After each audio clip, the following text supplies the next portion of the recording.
아멘. 오늘 우리에게 주시는 하나님 말씀, 신약성경 고린도전서 15장 12절에서 19절 말씀까지를 봉독하겠습니다. 신약성경 282쪽입니다. 봉독합니다. 그리스도께서 죽은 자 가운데서 다시 살아나셨다 전파되었거늘 너희 중에서 어떤 사람들은 어찌하여 죽은 자 가운데서 부활이 없다 하느냐. 만일 죽은 자의 부활이 없으면 그리스도도 다시 살아나지 못하셨으리라. 그리스도께서 만일 다시 살아나지 못하셨으면 우리가 전파하는 것도 헛것이요 또 너희 믿음도 헛것이며 또 우리가 하나님의 거짓 증인으로 발견되리니 우리가 하나님이 그리스도를 다시 살리셨다고 증언하였습니다.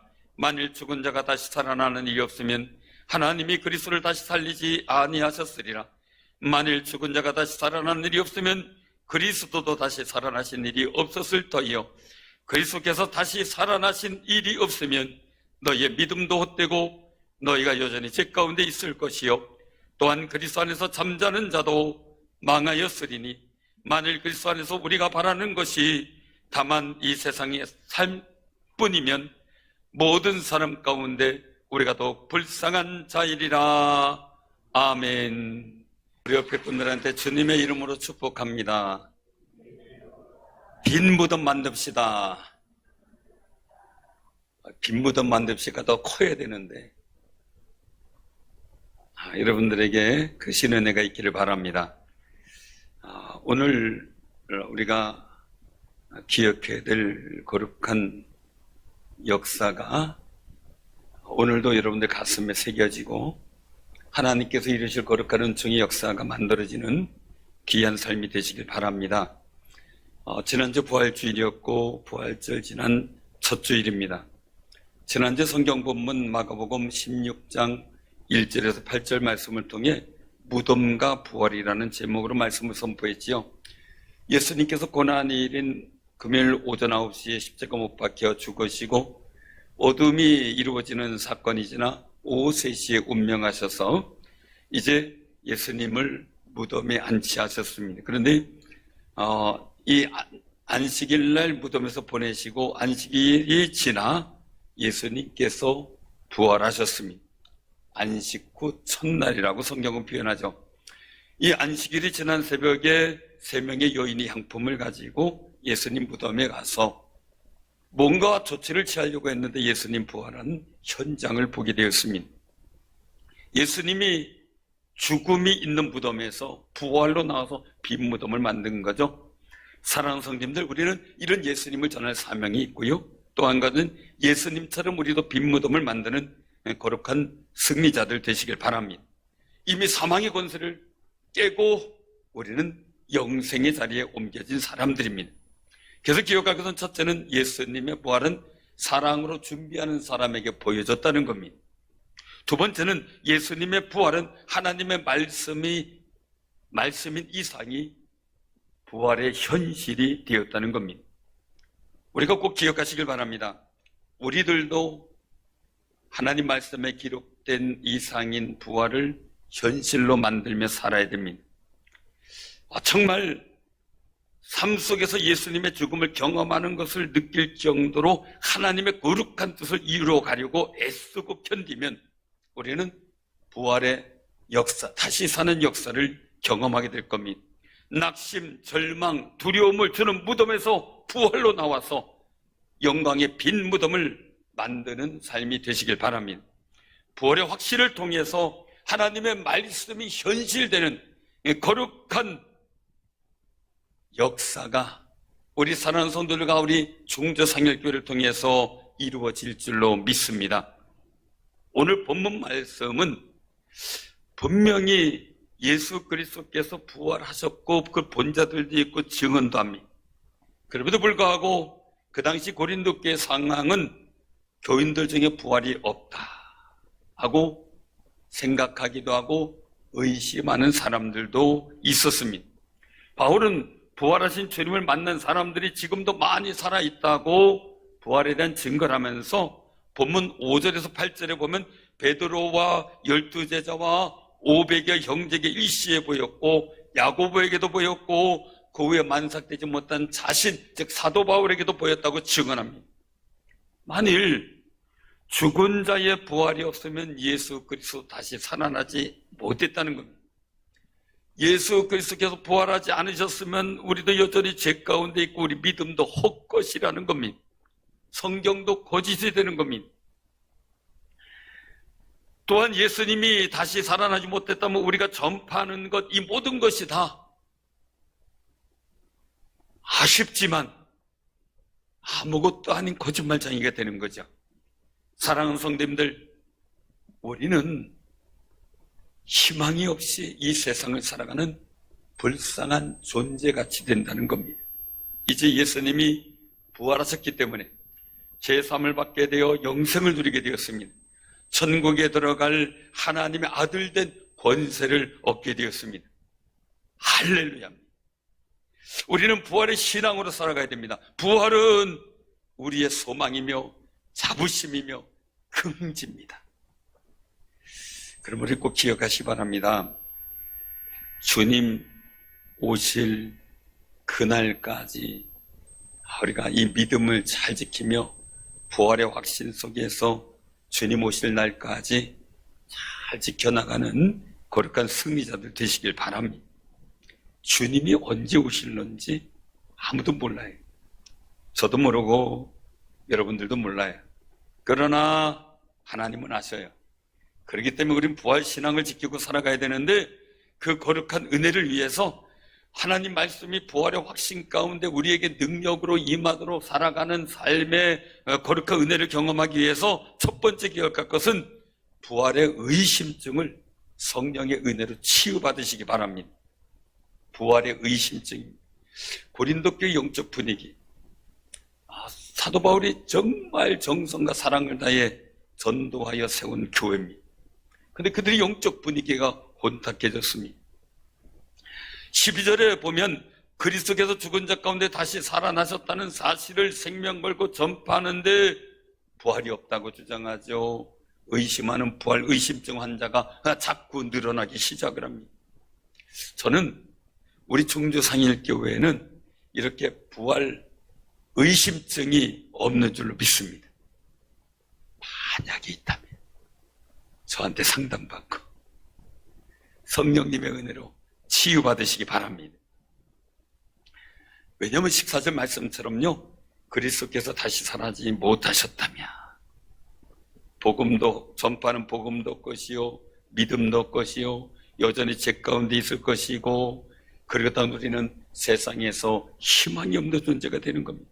거짓말장이가 되는 겁니다. 그러나 부활의 역사로 우리는 영생의 은총을 얻게 된 귀한 존재가 되었음을 확신하시길 바랍니다. 부활하신 예수님의 행적이 요한복음 20장 19절에서 31절까지 기록되어 있는데, 제자들이 유대 사람들이 무서워서요 문을 고루 잠그고 숨소리도 죽여가며 있었습니다. 그런데 예수님께서 그 가운데 짠 하고 나타나셨어요. 너에게 평강이 있을지어다 하고 인사를 하십니다. 어떻게 예수님께서 방문도 꽉 고루 잠갔는데 가운데 나타나셨냐고요? 아직 저도 부활의 역사를 체험하지 못해서 잘 모르겠습니다. 그러나 중요한 거는 부활하신 몸은 우리가 이런 물질의 제한을 받고 있는 그런 모습하고는 다르다는 겁니다.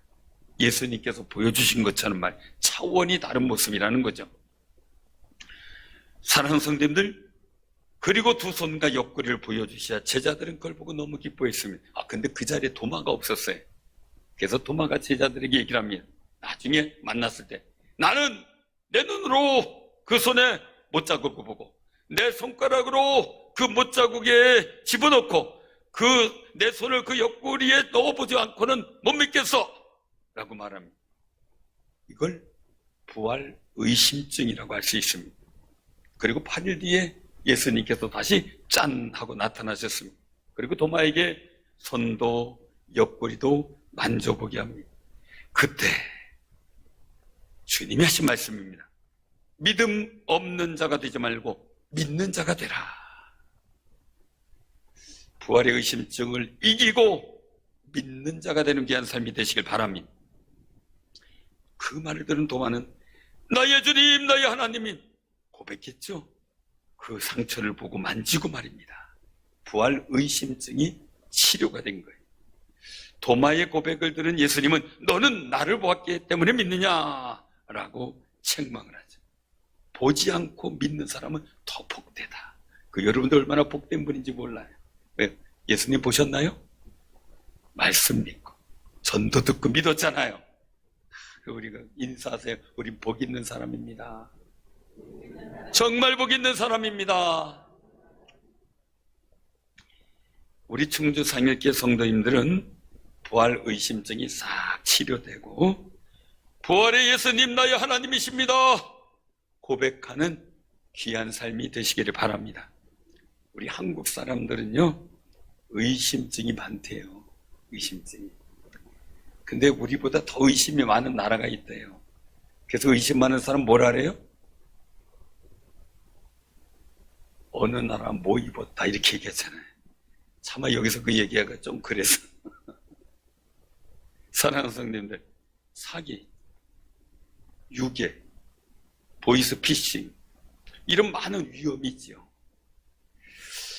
엠브레인 트렌드 모니터라는 회사에서 2020년 2월 12일에 전국 20세에서 59세 2,000명을 대상으로 사회적 신뢰 관련 인식조사를 했어요. 그 조사에서 한국인 의심증에 대한 내용이 나와요. 보니까 이 의심증은요 도가 지나치면 가족관계의 관계도 어려워지고 많은 영향을 미치게 되는데, 그런데 이 자녀를 키우다 보니까 걱정이 되잖아요. 그러니까 내 자녀들에게 모르는 사람은 일단 의심해야 한다라고 가르치고 싶다.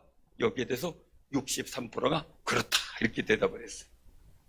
평소 대화되는 도중에 이 상대방의 말이 사실인지 의심하는 사람이 32%가 나타났대요. 저 대화할 때는요 안 이랬으면 좋겠어요. 우리가 서로 믿고 대화하고 같이 기도했으면 너무 좋겠어요. 그리고 또 3명 중 1명 정도는 대화하면서 의심을 해본 경우가 있다라는 얘기로 나타나더라고요. 그리고 이 어떤 정보를 받았을 때 이 정보에 대한 출처에 대한 의심을 하고 있는데 언론의 뉴스인 경우는 한 51%가 저게 사실일 걸 고민을 한다는 거예요.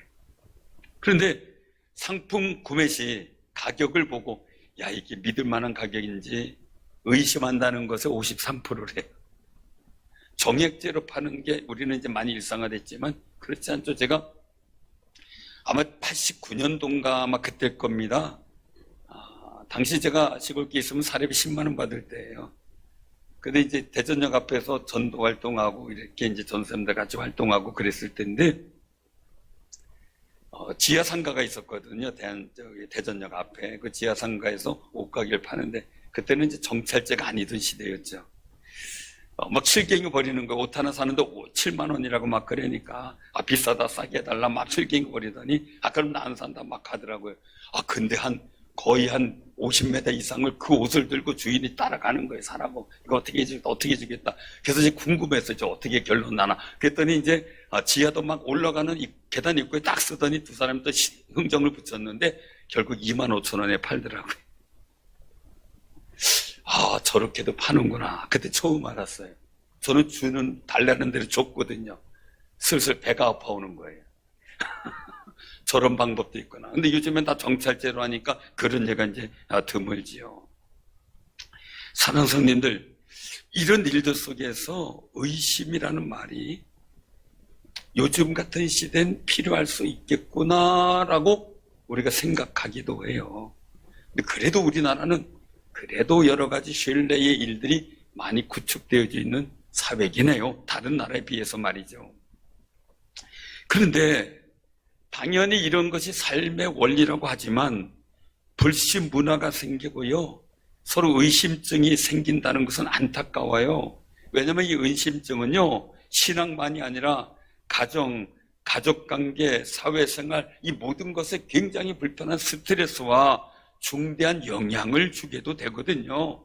인간관계도 무너져버려요. 의심증이 너무 강하다 보니까 말이에요. 신앙에도 심각한 타격이 있을 수가 있죠. 하나님의 거룩한 은혜의 말씀에 대한 능력과 은혜를 경험하지 못하게 될 수도 있으니까 말이죠. 그래서 이 의심증을 치유받지 않으면 하나님 말씀도 의심하게 돼요. 그리고 자신의 상식과 가치관만을 고집하게 되죠. 가나안 땅의 입구에 서서 고민하는 이스라엘 민족이 그랬죠. 자꾸 하나님께서 보여준 비전의 약속의 말씀을 자꾸 의심하고요. 애굽으로 돌아가자고 외쳤던 그들이었어요. 결국은 죽는 길이 열리고 말았던 거죠. 사랑하는 성도님들, 정말 우리가 선한 것에 의심증을 갖게 되잖아요. 근데 중요한 건 반작용으로 악한 것에 믿음을 갖게 된다는 거예요. 이게 우리의 통상적인 현상들이래요. 그래서 진리와 진실에 의심을 갖게 되면 사기꾼의 사기에 믿음을 갖게 된다는 일이죠. 사랑하는 성도님들, 이런 중차대한 실수는 우리가 하지 말아야 되겠죠. 이스라엘 백성들이요, 하나님께서 보내신 선지자들의 선포하는 말씀을 의심하고 받아들이지 못해요. 그러자 하나님께서는 이 목이 곧은 백성들하고 책망을 하셔요. 대부분의 한국 사람들 어떨까? 전문가들을 잘 믿지 못한대요. 사회적으로 인정받는 전문가라면 믿어도 된다라고 생각하는 사람 26%를 해요. 각각의 신뢰들을 보면 회사 대표의 신뢰 30%밖에 못한대요. 30%. 그리고 대학 교수 27%만 신뢰를 한다고 했대요. 공무원 16%만 신뢰한다고 했대요. 전문 직업군에 대한 신뢰도 50%를 넘지 못한 거래요. 그러면 목회자의 설교에 대한 신뢰도 다행히 그건 조사 안 했어요. 다행히. 제가 그래서 감사했어요. 이런 의심증 문화는 교회와 목사님들에 대한 신뢰도에 대해서도 영향을 주게 되거든요. 이단들은 이런 심리를 이용해서 믿음의 사람들이 정통교회와 목회자를 의심하고 불신하게 만드는 일을 해요. 사단이 세상 정사, 권세, 그리고 이단자를 통해 사회 현상을 통해 사상을 통해 우리를 미혹해서 하나님에 대한, 말씀에 대한, 은혜에 대한 의심증을 갖게 만드는 게 요즘 세상이라는 겁니다. 이 의심증은 우리의 미래를 열어갈 믿음의 능력을 상실하게 만들어요. 의심하고 기도하는 사람은 마치 그냥 풍랑의 일렁이는 왔다 갔다 이리저치는 배와 같아서 무엇을 응답받을까를 기대하지 말라 그러죠. 의심이 생기기 시작하면요, 얼른 저한테 상담 받으시고 기도 받으세요. 성령님께 의심증 치료해달라고 기도 받으시고요, 내가 하나님 말씀에 거룩한 진리에 믿음의 확신을 주옵소서 기도할 수 있는 정말 뜨거운 열정적인 신앙으로 회복하시길 바랍니다. 믿음의 은사를 구하시기 바랍니다. 이유는 믿음은 내가 노력해서 되는 게 아니고요, 성령님을 통해서 주시는 하나님의 선물, 즉 은사이기 때문에 그렇습니다. 이 믿음이 충만해지면 의심증은 저절로 치료됩니다.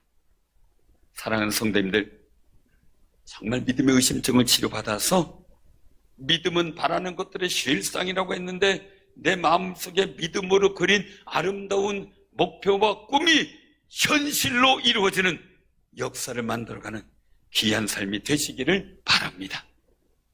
두 번째는요, 믿음은 잘 지켜내야 할 소중한 영적 자산입니다. 특별히 부활에 대한 믿음은 더더욱이 그렇습니다. 의심증이 심해지잖아요. 그러면 믿음의 가치를 통해서 주어지는 복을 상실하는 문제가 있다고 말씀을 드렸어요. 히브리서 4장 1절에서 2절에 보면 그렇게 말씀하셔요. 우리는 두려워할지니 그의 안식에 들어갈 약속이 남아있을지라도 너희 중에는 혹 이르지 못할 자가 있을까 함이라. 그들과 같이 우리도 복음 전함을 받은 자이나 들은 바 그 말씀이 그들에게 유익하지 못한 것은 듣는 자가 믿음과 결부시키지 아니함이라. 라고 말씀하죠. 이스라엘 민족이 가나안 땅 들어가서 안식을 얻었어야 돼요. 그런데 그 역할을 못한 처음 이 애굽을 탈출한 사람들 1세대 말입니다. 왜 그랬습니까? 하나님 말씀에 믿음을 합하지 못했기 때문에 안식에 못 들어갔다는 거예요. 사랑하는 성도님들, 우리는 하나님의 거룩한 안식에 넉넉히 들어가는 승리자들 되시길 바랍니다. 하나님의 말씀은 능력이 있습니다. 그 능력은 선포하는 하나님의 말씀을 믿는 믿음으로 받아들인 사람에게 30배, 60배, 100배의 결실을 맺는 유효의 능력이 생깁니다. 이 믿음이라는 말은 어떤 사실이나 사람을 믿는 마음입니다. 믿음은 창조주 하나님에 대한 성도들의 거룩한 신뢰의 태도입니다. 이 믿음의 영성은 두려워하고 경건하며 하나님에 대한 사랑과 의리하는 마음, 순종하는 마음을 갖는 것을 말합니다. 한마디로 정리하면 믿음은 받아들이는 깊이를 말합니다. 얼마까지 내가 용납하고 받아들이는가 하는 겁니다. 예수님은 도마에게 너는 나를 본고로 믿느냐? 보지 못하고 믿는 자들은 복되도다. 보고도 못 믿으면 그건 중대 상황이죠. 전하는 말씀을 듣고 믿는 것이 복이 된다는 겁니다. 듣고 믿는다는 것은 전하는 사람에 대한 믿음과 신뢰에 의해서 달라집니다. 오늘 이 시대는 교회와 목회자, 교인에 대한 신뢰도가, 사회적 신뢰도가 많이 추락했습니다. 그래도 우리는 부활의 소식을 전하며 우리 자신의 믿음을 지켜내야만 합니다. 병들지 말아야 되겠죠? 세상의 의심증에 영향받지도 말아야만 합니다. 많은 사람들이 얘기를 합니다. 누구 때문에 실망해서 믿음을 잃어버렸다. 교회 다닌다 실망돼서 신앙생활 안 한다. 헌금 때문에, 예배드리는 부담 때문에, 봉사하는 게 너무 싫어서 교회 다니기가 싫다는 이야기를 하는 분들도 있습니다. 분명한 것은 그것은 변명의 여지없이 내가 믿음을 지키지 못했다는 책임이 있습니다.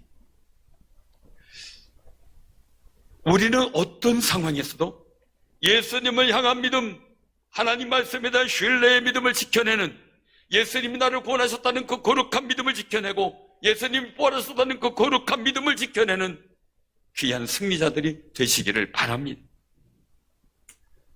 세상이 교회를 잘 안 믿는다고요? 그러면 사도행전 시대 초대교회는 어땠을까요?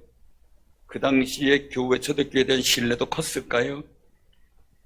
지금보다 훨씬 낮았습니다. 유대인들은 폭도들처럼 제자들을 공격하고 괴롭혔죠.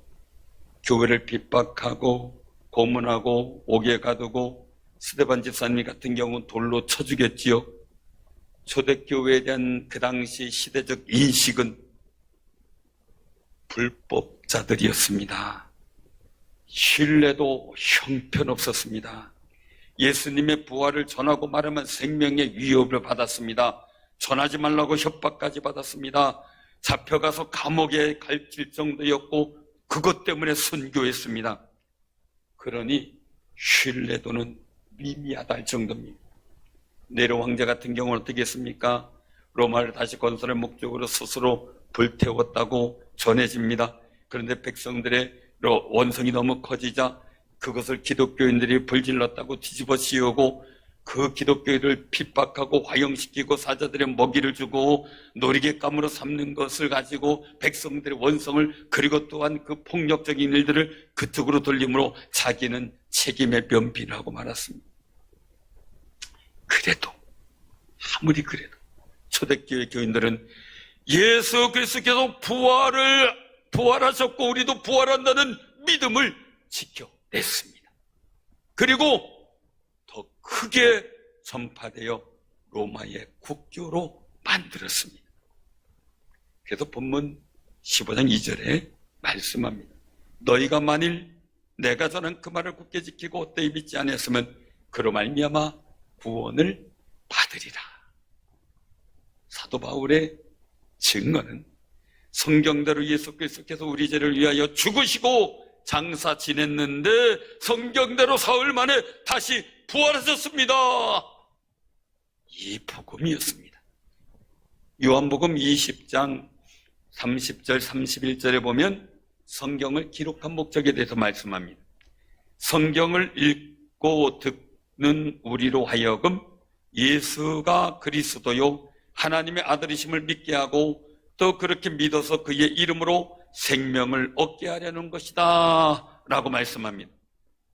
예수님 부활의 거룩한 은혜로 하나님의 아들 되심을 확증하셨고 우리가 그 예수를 영접함으로 우리는 영생을 소유한 자가 되었음을 확신하는 귀한 삶이 되시길 바랍니다.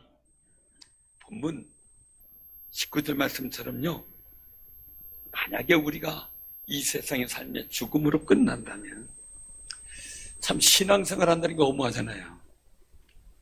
우리가 참 불쌍한 자가 될 수도 있어요.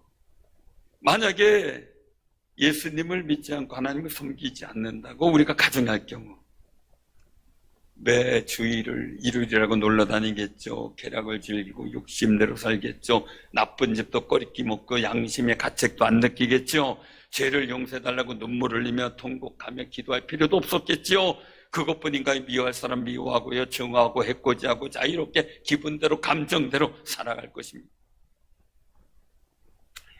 다른 사람의 허물을 애써 용서할 필요도 없고 되는 대로 편하게 살아갑니다. 요즘에 가만히 보면 깜짝깜짝 놀랄 때가 있어요. 차가 막 잘못 운전하고 이제 정말 위험하게 막 추월하고 막 이러는 거 뭐 화가 나가지고 크랙션 눌리려다가도 이거 가스총 들고 오면 어떻게 나 이래가지고 가만히 있고요. 야구방망이 나오면 어떻게 나 그래서 그냥 꾹 참고요. 참 세상이 그런데 말이죠. 우리가 참고 인내하며 또 괜찮다가 딴 차 지나가면 괜찮은데요. 교회차 지나가는 게 조금 불편하다고 욕해대죠. 시비 걸지요.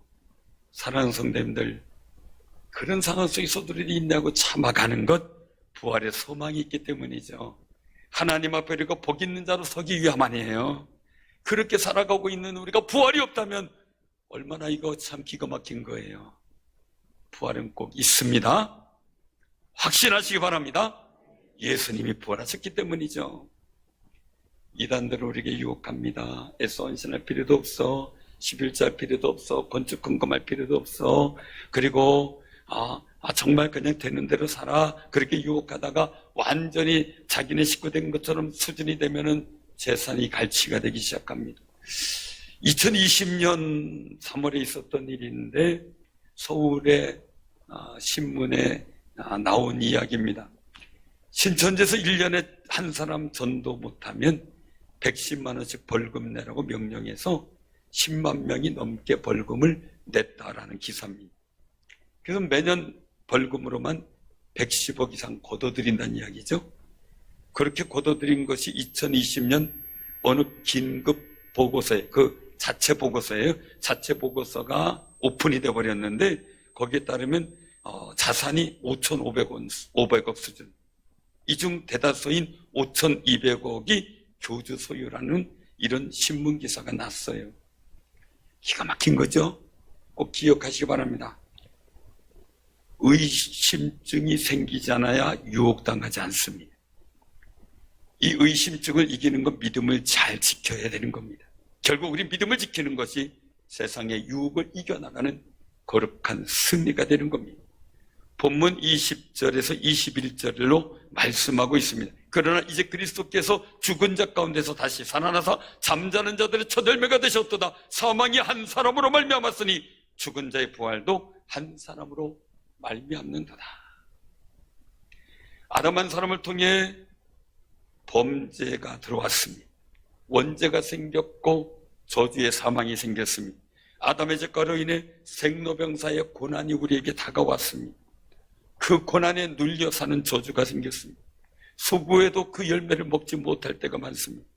그런데 예수님께서 십자가의 죽으심을 통해 우리에게 그리스도의 보혈로 죄를 깨끗하게 씻어주셨고 부활의 거룩한 은혜로 말미암아 하나님의 자녀된 권세를 누리게 되었고 그리고 또한 영생의 소망을 우리에게 주신 줄로 믿으시길 바랍니다.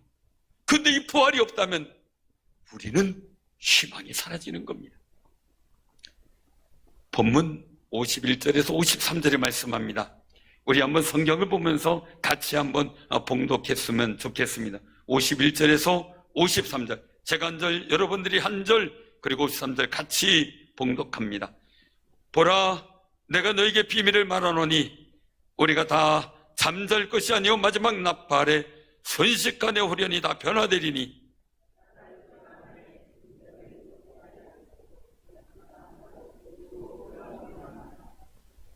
이 썩을 것이 반드시 썩지 않을 것을 입겠고 이 죽을 것이 죽지 아니함을 입으리로다. 아멘. 나팔 소리가 빰빠라빰 하고 나면 죽은 자들이 썩지 않을 것을 다시 살아나고 우리도 변화된대. 그날까지 우리의 영적 자산이 믿음을 지키며 살아가는 귀한 삶이 되시기를 바랍니다. 그리고 꼭 부활의 자리에, 영광스러운 자리에 동참하는 은총이 있길 바랍니다. 제가 지금도 그것만 생각하면 진짜 자다가도 벌떡 일어날 정도로 화가 나고 약 오른 일이 있어요. 제 학생 때, 중학교 때 일인데 청소를 부분 나눠서 맡겨서 2명 1조로 다 하니까 너무 복잡하다. 그래서 매주마다 이렇게 정해놓은 사람들이 있어요. 그래서 저는 계단을 2사람하고 맡았어요. 근데 친구가 한 명 이제 같이 하는데 이 친구가 맨날 놀러 가고 청소는 안 해요. 너 놀아라 그리고 청소만 열심히 했어요. 근데 어느 날 제가 화가 났어요. 너무 해도 너무한다. 나도 안 한다. 그래서 저도 그냥 안 해버렸어요. 근데 갑자기 그 친구가 그날은 청소를 하는 거예요. 제가 정신 차렸나 보다. 그래, 오늘은 네가 해라. 나 내일부터 한다. 그랬더니 그날 해필이면 선생님이 감독하러 나오셨어요. 근데 제가 그 자리에 없었어요. 엄청 혼났어요. 눈물이 빙 돌 정도로 혼났어요. 선생님, 내가 지금까지 어제까지 내가 소용없어요. 지금 없었잖아. 되게 약 올랐어요. 지금도 약 올라요. 사랑하는 성도님들, 주님 재림하셔서 우리를 부활할 때 그 은총의 자리까지 믿음의 영적 자세를 잘 지켜서 그 영광된 자리를 지켜내는 귀한 삶이 되시기를 바랍니다. 예수님 부활하시는 40일 동안 지상에 계시면서 제자들에게 증거를 보이시고 하늘을 승천하셨습니다. 하늘을 바라보는 제자들에게 천사가 말합니다. 본 그대로 오시리라. 우리는 부활의 믿음이 나의 영적 자산인 것을 믿고 확신하며 그 영적 자산을 지켜내는 거룩한 승리자들이 되시길 바랍니다. 우리가 기억해야 됩니다. 첫째는 부활의 의심증을 성령의 은혜로 치유받으시길 바랍니다. 둘째는 믿음은 잘 지켜내야 할 소중한 영적 자산이라는 사실을 기억하며 믿음으로 살아 주님의 부활의 거룩한 은혜에 참여하는 믿음의 능력을 가진 삶이 되기를 주님의 이름으로 축원합니다. 기도하겠습니다.